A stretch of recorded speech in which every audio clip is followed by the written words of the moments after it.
This is doctor Neelam Avtar Singh, homeopathy consultant. आज हम बात करेंगे माइग्रेन की। माइग्रेन, जैसे आप सब जानते हैं, एक बहुत बुरी किस्म का सिर दर्द होता है जो कि पीरियोडिकल होता है और रेकरेंट होता है, बार बार होता है। इसका इतना ज़्यादा सीवियर होता है माइग्रेन के पेशेंट को उसका दिल कच्चा होना, साथ में उल्टी आना, ये सब उसके साथ कनेक्टेड होता है। और इसके साथ साथ पेशेंट सेंसिटिव होता है टुवर्ड्स लाइट एंड साउंड। जब ऊंची आवाज़ कोई होती है तो उसको म्यूजिक की आवाज़, ये सब चीज़ें अच्छी नहीं लगती, उसको रोशनी कई बार अच्छी नहीं लगती। सो इस किस्म का सिर दर्द होता है जो माइल्ड से लेके सीवियर तक हो सकता है। सीवियर हेडेक में बहुत ज़्यादा सिर दर्द होता है। मोस्टली ये वन साइडेड हेडेक होता है जो अक्सर पीछे से स्टार्ट होके फ्रंट में आई में आके, किसी भी आई में, राइट में और लेफ्ट में आके आई में सेटल हो जाता है। इसका कारण क्या है, क्यों होता है ऐसा सिर दर्द? माना गया है कि this is because of brain activity. Brain में कुछ हार्मोन्स की वजह से, सेरोटोनिन या ईस्ट्रोजन की वजह से, उनके बढ़ने या कम होने की वजह से आर्टरीज जो ब्रेन को ब्लड सप्लाई करती हैं वो कॉन्ट्रैक्ट कर जाती हैं। और उसके बाद जब ऑक्सीजन ब्रेन को कम मिलती है, लेकिन ब्रेन को पूरी ऑक्सीजन चाहिए, इसके लिए ब्लड वेसल्स डायलेट करते हैं ताकि उसको प्रॉपर ऑक्सीजन मिल सके। इसलिए जब माना जाता है कि जब ये ब्लड वेसल्स डायलेट करते हैं तो पेशेंट को माइग्रेन होता है। अब हम जानेंगे इसके क्या ट्रिगर्स होते हैं कि ये क्यों होता है। इसके सबसे पहला जो ट्रिगर है वो है स्ट्रेस। स्ट्रेस, किसी भी किस्म का स्ट्रेस, चाहे बच्चों को ले लो उनकी पढ़ाई का स्ट्रेस, चाहे बड़ों को ले लो उनके ऑफिस के काम का स्ट्रेस, चाहे हाउसवाइफ्स को ले लो उनको घर का काम करने का स्ट्रेस। सो किसी भी किस्म का, बिजनेसमैन है उनको अपने बिजनेस की एंजाइटी है, टेंशन है। सो किसी भी किस्म का स्ट्रेस हेडेक को, माइग्रेन को ट्रिगर कर सकता है। स्ट्रेस सबसे बहुत बड़ा रीजन है। एंजाइटी कह सकते हैं, वरी कह सकते हैं, स्ट्रेस, टेंशन कह सकते हैं। सो ये सबसे बड़ा ट्रिगर है। दूसरा इसका जो ट्रिगर आता है वो है नींद का डिस्टर्ब हो जाना, स्लीप। स्लीप में अगर आपकी नींद डिस्टर्ब हो गई या एकदम सडनली किसी ने उठा दिया, या आपको रात को बहुत काम करते रहे, बच्चे जैसे पढ़ते रहते हैं रात को और 3-3 बजे, 2-2, 3-3 बजे सोते हैं और सुबह उठ के फिर माइग्रेन स्टार्ट हो जाता है। या कोई आधी रात तक कुछ करते रहे, कुछ ऐसा काम, ऑफिस का काम या कैसा भी, लेट सोए या नींद किसी डिस्टर्ब हो गई, तो उस वजह से ये ट्रिगर है स्लीप का डिस्टर्ब होना, जिस वजह से माइग्रेन होता है। तीसरा ट्रिगर जो आता है वो है हार्मोनल डिस्टर्बेंसेस। ये प्री मेंस्ट्रुअल हो सकता है, पीरियड्स आने से पहले बहुत लोगों को माइग्रेन होता है, 2 दिन 3 दिन पहले स्टार्ट हो जाता है, या मीनोपॉजल हो सकता है। सो किसी भी तरह से ये हार्मोन्स के साथ कनेक्टेड है, क्योंकि ईस्ट्रोजन जो हार्मोन है उसके बढ़ जाने से या कम हो जाने से कई बार माइग्रेन ट्रिगर होता है। इसका चौथा फैक्टर आता है फूड। कई बार हम टाइम पे खाना नहीं खाते और पेशेंट्स के, सपोज करो उसने 1 से 2 बजे के बीच में लंच करना है और लंच लेट हो गया, खाते खाते 3 बज गए, तो ये बहुत बड़ा ट्रिगर है कि उसको माइग्रेन हो जाता है। सो फूड का कई इस तरह के फूड्स हैं, लाइक अल्कोहल, कैफीन, चॉकलेट, चीज़, बहुत हैवी चीज़ें जो पेशेंट डाइजेस्ट नहीं कर पाता, या कोई भी इस तरह का फूड जो उनको सूट नहीं करता, उस वजह से भी ट्रिगर होता है माइग्रेन। और कई बार तो फूड ढंग से डाइजेस्ट नहीं होता, ये भी बहुत बड़ा रीज़न है कि माइग्रेन ट्रिगर हो जाता है इससे, और माइग्रेन हो जाता है। इसका एक और रीज़न है, कई लोग बहुत सारी दवाइयाँ लेते हैं कई मेडिसिन ऐसी होती हैं जिनसे माइग्रेन ट्रिगर होता है, जैसे कोई किसी किस्म की हार्मोन थेरेपी है या बर्थ कंट्रोल पिल्स हैं, इनसे माइग्रेन हो सकता है। और एक और बहुत बड़ा रीज़न है कंप्यूटर के आगे बहुत ज़्यादा टाइम बैठे रहना। इससे क्या होता है कि कंप्यूटर की लाइट आपकी आंखों में फ्लिकरिंग होती है। आपकी आंखों में जितनी ज़्यादा लाइट पड़ती है तो बहुत सारे लोग ये लाइट बर्दाश्त नहीं कर पाते और उनके माइग्रेन हो जाता है। इसके साथ साथ strong smells, temperature changes, bright light और stuffy rooms, congested rooms, flickering screens, loud noise, ये सब भी इसके ट्रिगर्स हैं। अब हम बात करेंगे माइग्रेन के सिम्टम्स की। इसमें बहुत सारे पेशेंट्स 20 to 50, 60% पेशेंट्स ऐसे होते हैं जिनको पहले ही पता लग जाता है कि उनको आज माइग्रेन होगा। एक आंख में हेजीनेस या कुछ उनको लाइट्स, हेजी लाइट्स दिखाई देनी, इस तरह के कुछ सिम्टम्स नज़र आने लग जाते हैं, तो उनको लगता है कि आज मुझे माइग्रेन होगा। और इसमें सबसे पहले तो माइग्रेन रेकरेंट हेडेक होता है, दूसरा ये पीरियोडिकल होता है, और तीसरा ये वन साइडेड स्टे कर जाता है आके। कभी कभी ये पीछे से यहाँ से स्टार्ट होता है, आके लेफ्ट आई में या राइट आई में आके स्टे कर जाता है, और उसके बाद पेशेंट का बहुत ज़्यादा दिल का कच्चा होना और नौशिया होना, उल्टी आने को दिल करना, और पेशेंट एकदम अंदर जाके कमरे में लेट जाता है कि बस उसका बिल्कुल भी किसी को बोलने बुलाने का मन नहीं करता और बिल्कुल शांति चाहिए होती है। ये जनरल चीज़ें हैं जो अक्सर आके पेशेंट्स बताते हैं। उनका कुछ खाने को मन नहीं करता, बस दिल करता है कि लेटे रहें, पड़े रहें, कुछ किसी से बात ना करें, कोई दिखे ना, कोई आसपास ना हो, कोई बोले ना, कोई रोशनी ना हो। इस तरह इसके बहुत सारे इस तरह के सिम्टम्स होते हैं। और जब 2 या 3 दिन के बाद ठीक होता है, उसके बाद भी इनकी बॉडी को लगता है जैसे बहुत ज़्यादा बॉडी इनकी थकी हुई, थकावट, टायर्डनेस, जैसे शरीर टूटा हुआ होता है, ऐसे लगता है। ये सब सिम्टम्स अक्सर पेशेंट्स में पाए जाते हैं। अब हम बात करेंगे इसके ट्रीटमेंट की। जब भी हमने कभी माइग्रेन का केस ठीक करना हो तो उस वक्त सबसे पहली बात हम एक ही पूछते हैं कि ड्यूरिंग हेडेक, जिस वक्त आपका सिर दर्द हो रहा होता है तब आपका क्या करने को मन करता है, वो बहुत ज़्यादा इम्पॉर्टेंट होता है, क्योंकि उनकी जो present, predominating and persistent picture है at that time during the problem, वो बहुत ज़्यादा इम्पॉर्टेंट होती है। होम्योपैथी में मैंने सैकड़ों ही पेशेंट्स ठीक किए हैं माइग्रेन के, क्योंकि अगर हमारे सिम्टम्स प्रॉपरली किसी भी बीमारी के साथ, किसी भी पेशेंट के सिम्टम्स के साथ प्रॉपरली मैच करते हैं तो एक ही दवाई काफ़ी होती है पेशेंट को ठीक करने में।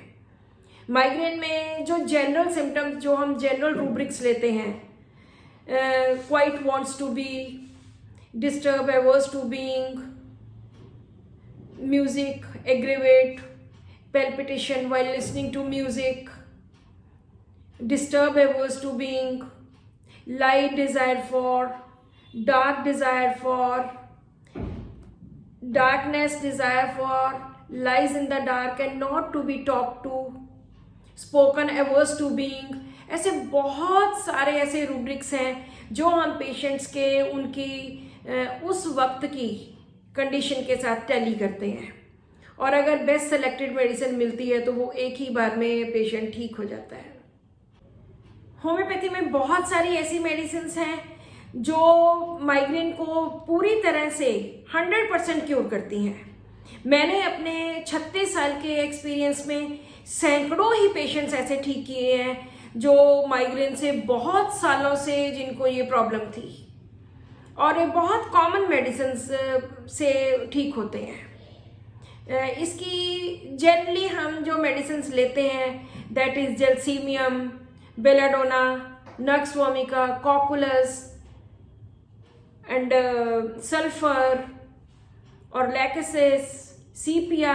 सो बहुत जनरल मेडिसिन और बहुत कॉमन सिम्टम्स लेके जो पेशेंट को उस वक्त at the time of migraine जो वो करना चाहता है उस कंडीशन को लेके हम पेशेंट्स को ठीक करते हैं। सबसे पहली जो मेडिसिन आती है इसमें माइग्रेन में, जो हम बहुत कॉमनली मेडिसिन यूज़ करते हैं, दैट इज़ जलसीमियम। तो हम बात करेंगे कि जलसीमियम पेशेंट किस तरह का होता है। जलसीमियम में जो हम मोस्ट कॉमन रूब्रिक्स देखते हैं वो है क्वाइट वांट्स टू बी, कि बिल्कुल शांति चाहिए, कोई बोले ना, कोई बुलाए ना, स्पोकन एवर्स टू बीइंग, कोई डिस्टर्ब ना करे, डिस्टर्ब एवर्स टू बीइंग। और जलसीमियम में एक बहुत इंपॉर्टेंट रूब्रिक है will, muscles refuse to obey the will when the attention is turned away. मतलब उसका दिल करता है कि मैं उठूं, लेकिन उसमें हिम्मत ही नहीं होती उठने की। उसका दिल करता है कि मैं उठ के काम करूं या चलो उठ जाऊं अब, लेकिन उसकी बॉडी उसका साथ नहीं देती, उसका शरीर उसका साथ नहीं देता।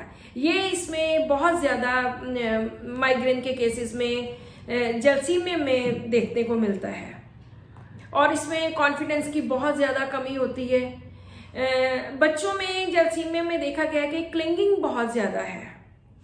क्लिंगिंग का मतलब कि अपनी मदर के साथ या कोई भी जो उसको मदर जैसा सुख दे, लाइक वो गोदी में बिठा के लिटा के उसको आराम से हिलाए डुलाए मत, क्योंकि ये डिस्टर्ब नहीं ज़्यादा होना चाहता, बस गोदी में सिर रख के बिठाई रखे।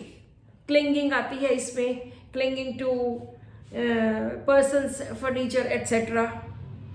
हेड वांट्स टू बी और हेड बीइंग एमिलियोरेट। सो ये बहुत सारे ऐसे रूब्रिक्स जलसीमियम के हैं और मैंने बहुत ज़्यादा ये मेडिसिन यूज़ की है एंड 100% इसके रिजल्ट मिलते हैं। इसमें बाकी कॉकुलस से अगर इसको डिफ्रेंशिएट करें, कॉकुलस में भी बहुत ज़्यादा ऐसे हैं बिल्कुल भी डिस्टर्ब नहीं होना चाहता, लेकिन कॉकुलस में जैसे इसमें है कि स्पोकन एवर्स टू बीइंग है, टॉक इंडिस्पोज टू है, लेकिन कॉकुलस में ऐसा नहीं है। कॉकुलस में लेट जाएगा पेशेंट, किसी को तंग नहीं करेगा और खुद भी ये चाहता है कि मैं डिस्टर्ब ना हूं। और कॉकुलस में क्लिंगिंग नहीं होती है सच। कॉकुलस रिकॉग्नाइज करता है सिचुएशन को। जैसे जलसीमियम वाला बच्चा है वो अपनी मम्मी को आवाज़ें लगाता रहता है कि मम्मी प्लीज़ मेरे पास आके बैठो, पास आके बैठो, लेकिन कॉकुलस वाला कहेगा नहीं मम्मी आपने जो काम करना है कर लो, कोई बात नहीं, मैं लेटा हुआ हूँ, जब आप फ्री हो जाओगे तब आ जाना। ये बहुत बड़ी डिफ्रेंसिएशन है जलसीमियम में और कॉकुलस में। जलसीमियम वाला बच्चा बार बार आवाज़ लगाता है, कॉकुलस वाला सिचुएशन को समझ के कि मम्मी ने अभी बहुत काम करने हैं तो वो समझ जाता है। ये बेसिक डिफरेंस दोनों में जलसीमियम एंड कॉकुलस में है। जलसीमियम में अपने इर्द गिर्द चारों तरफ बिल्कुल उसको साइलेंस चाहिए होती है, जो कि कॉकुलस में ऐसा नहीं है। कॉकुलस कहता है कि कोई बात नहीं, अगर दूसरे लोग टीवी भी देखते हैं या उसकी ऊंची ऊंची आवाज़ें आती हैं तो भी वो डिस्टर्ब्ड फील नहीं होता, उसको नहीं लगता कि वो तंग हो रहा है इन चीज़ों से। लेकिन एक ड्रॉप जो पानी का नल में से टिप टिप चल रहा होता है, जलसीमियम उससे भी डिस्टर्ब हो जाता है कि ये आवाज़ भी उसको, पिन ड्रॉप साइलेंस चाहिए होती है, ये आवाज़ भी उसको तंग करती है। जलसीमियम के बाद सेकंड मेडिसिन जो आती है वो बेलाडोना है। बेलाडोना के पेशेंट दो तरह के होते हैं। एक तो पेशेंट उसके अभी के अभी दर्द हुआ, जस्ट 5-10 मिनट पहले, और भागा भागा डॉक्टर के पास चला गया कि मुझे तो बस अभी के अभी आप दवाई दे दो और मैं जल्दी से ठीक हो जाऊं। दूसरी किस्म का पेशेंट होता है जो बहुत दिनों से, 4 दिनों से सिर दर्द हो ही जा रहा है, लेकिन बिल्कुल भी वो सीरियस नहीं है अबाउट हिज प्रॉब्लम, क्योंकि वो फ्रिवलस होता है। और आज भी अगर वो डॉक्टर के पास आया तो आज भी उसको उसके घर वाले लेके आए कि चलो अब 3 दिन हो गए सिर दर्द होते हुए, अब तो दवाई ले लो, तो आता है।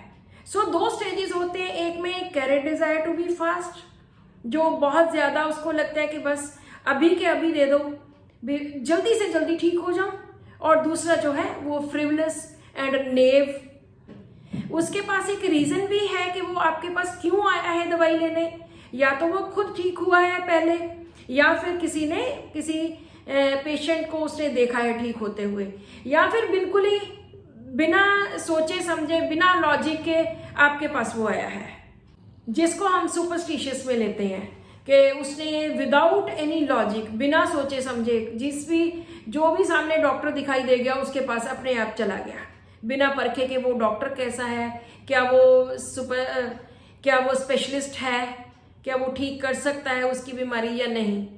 तो ये 2 तरह के पेशेंट्स होते हैं। बेलाडोना का जो हेडेक होता है मोस्टली राइट साइडेड होता है, बहुत सडन, एकदम स्टार्ट हो गया बस, और कंजेस्टेड हेडेक होता है, ठंड लगने की वजह से या हेयर कट करने की वजह से ये होता है।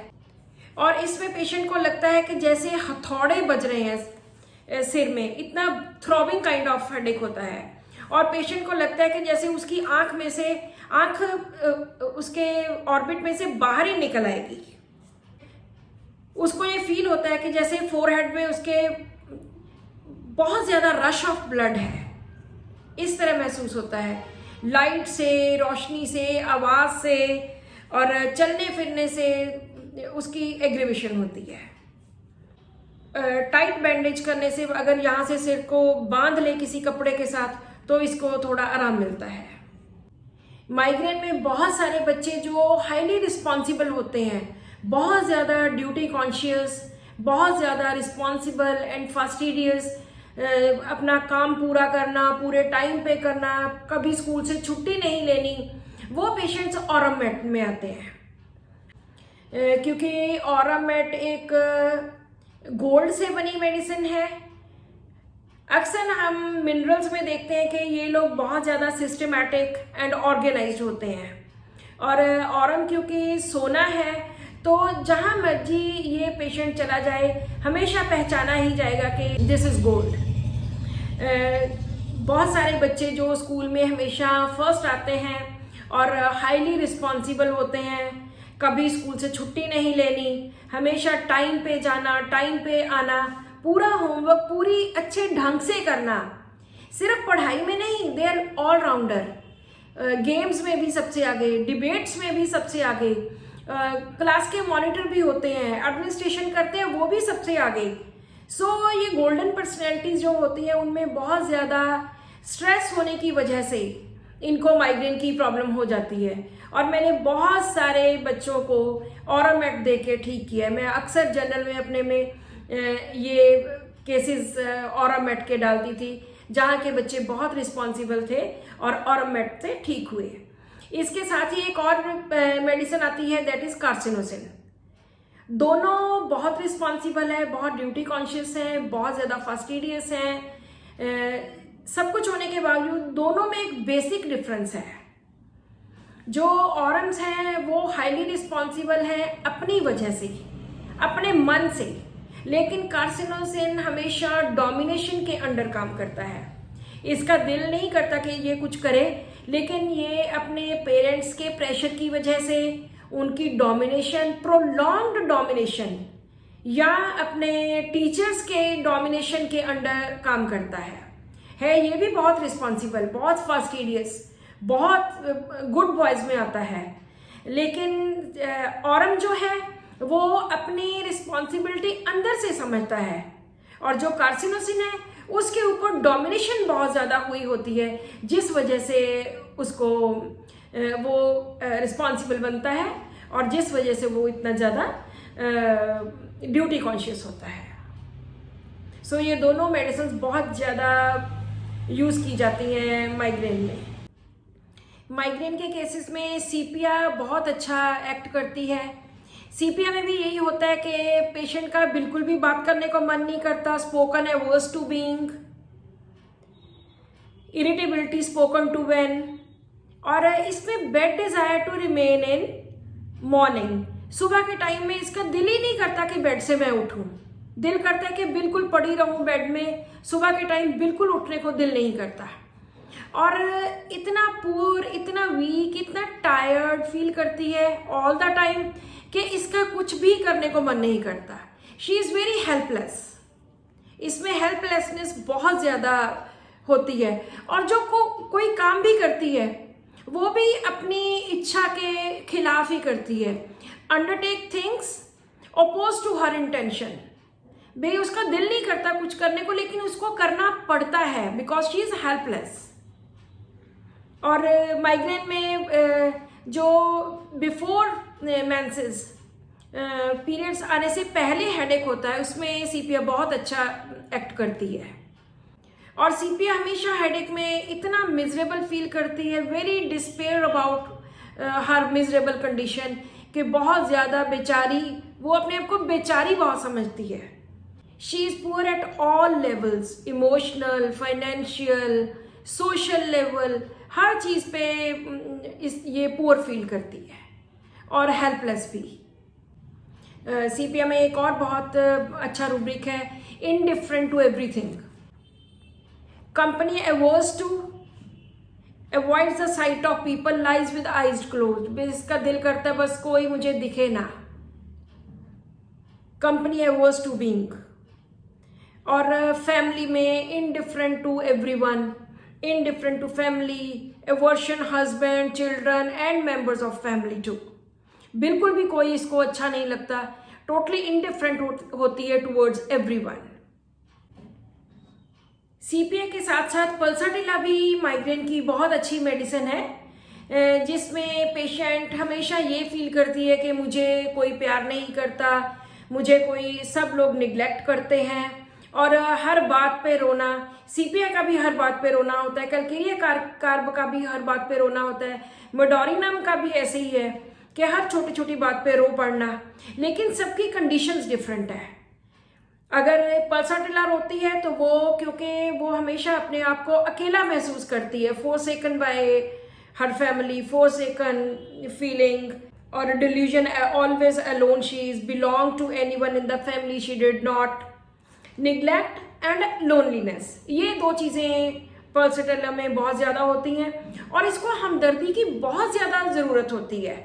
सीपिया को बिल्कुल ज़रूरत नहीं है।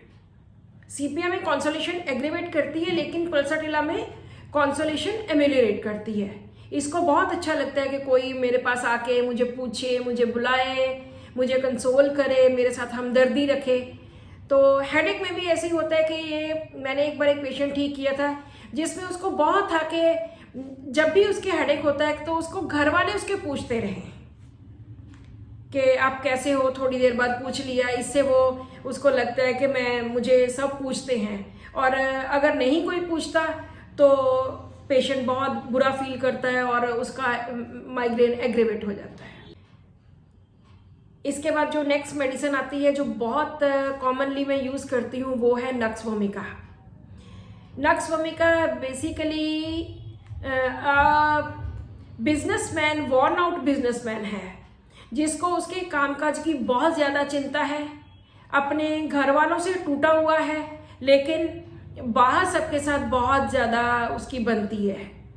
जेनरस, टू मच जेनरस, बहुत ज़्यादा होता है, और लेकिन घर वालों के लिए वो एवरेज है, एक सिंगल पैसा भी नहीं खर्चता, लेकिन बाहर वालों के लिए इतना ज़्यादा जेनरॉसिटी है कि अगर 10 रुपये देने होते हैं तो उनको 1000 रुपये दे देता है। इसका जो हेडेक होता है वो एंजाइटी बिजनेस की वजह से, क्योंकि बहुत ज़्यादा स्ट्रेस होता है इसको बिजनेस का। ये एक कॉम्पिटिटर है बिजनेस में, बहुत ज़्यादा इसका होता है कि मैं बिजनेस को आगे बढ़ाऊं, बहुत ज़्यादा एम्बिशियस है। Generosity towards strangers, avarice regarding his family, और इसको भी कॉन्सोलेशन बिल्कुल अच्छी नहीं लगती। ये ही can not tolerate injustice with anyone, injustice can not support. Nux vomica बहुत चिली पेशेंट होता है, और ठंड से इसकी प्रॉब्लम ज़्यादा बढ़ जाती है। इसके बाद जो और कॉमनली यूज मेडिसिन है, जो मैंने बहुत बार यूज़ की है, that is Bryonia and tarentula. Bryonia भी एक बिजनेसमैन है, लेकिन वो नक्स वोमिका की तरह नहीं होता। ब्रायनिया वाला बहुत एवरेज है, बहुत डर्टी है, डर्टी गेम्स खेलता है। किसी ने छुट्टी मांग ली उसके ऑफिस से तो छुट्टी नहीं देता, इस तरह का बहुत डर्टी गेम्स खेलता है। और जब इसको सिर दर्द होता है तो ये बिल्कुल किसी को नहीं बुलाता। इसका दिल करता है कि बिल्कुल डिस्टर्ब ना करे, चुप करके लेट जाऊं, कोई बोले ना, कोई बुलाए ना। लेकिन अगर किसी ने कोई बिजनेस की बात की, कोई पैसे लेके आता है कि वो बाहर बेल हुई है और फलाना बंदा आया है, बिजनेस की बात करनी है, तो चाहे जितना मर्जी सिर दर्द इसका हो रहा हो, तो ब्रायनिया फटाफट उठता है, उठ के बिजनेस की बात करता है, आके फिर दोबारा लेट जाता है। इसमें डिस्टर्ब एवर्स टू बीइंग बहुत ज्यादा है। ब्रायनिया की 3 रूब्रिक्स बहुत ज्यादा इंपॉर्टेंट है। Disturb averse to being, quiet wants to be and rest desire. उसके साथ साथ business talks of, fear of poverty, fear of starving, क्योंकि इसे हमेशा यही डर लगा रहता है कि कहीं हम लोग भूखे ना मर जाए। और इसमें क्रुएलिटी, इनह्यूमैनिटी, डर्टिंग, डर्टीनेस, ये बहुत सारे ऐसे रूब्रिक्स आते हैं। और इसमें bargaining with the doctor even, और एवराइज, एंग्जाइटी अबाउट फ्यूचर फ्रॉम, ये बहुत ज़्यादा है। मेडिसिन्स तो और भी बहुत ज़्यादा है जो कि हम माइग्रेन में यूज़ करते हैं, लाइक टेरेंटुला का मुझे आज भी एक पेशेंट याद है कि जिनमें 25 साल से माइग्रेन था और वो बिल्कुल पेक्यूलियर पिक्चर थी टेरेंटुला की, जिसमें कनिंगनेस थी, मैलिशियसनेस थी, जेलेसी थी और बहुत ज़्यादा पैसे का उसको था कि बहुत पैसा चाहिए। तो इस बेसिस के ऊपर, और जो सबसे इम्पॉर्टेंट रूब्रिक था उनका, darkness, desire for, lies in the dark and not to be talk to. जब भी उनको प्रॉब्लम होती थी सिर दर्द की, तो उनका दिल करता था कि अंधेरे में जाके पड़ जाऊं। Darkness, desires for, lies in the dark and not to be talk to में there are 4 medicines: aurum met, aurum mur, bryonia and tarentula. Bryonia में भी डार्कनेस बहुत ज्यादा है, जबकि बेलाडोना में, आइकोनाइट में लाइट डिजायर बहुत ज्यादा है।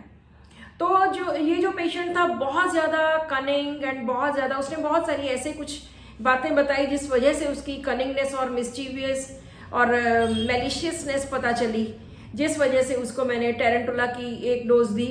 और जैसे ही 1 डोज दी, उसके बाद वो 15 दिन के बाद आया कि डॉक्टर साहब जब से दवाई लिए तब से बिल्कुल भी माइग्रेन नहीं हुआ। ही टुक मेडिसिन फॉर अबाउट 6 मंथ्स, 6 महीने तक ली उन्होंने दवाई, और उसके बाद उनके कभी भी माइग्रेन नहीं हुआ। ये मुझे एक और केस याद आ रहा है।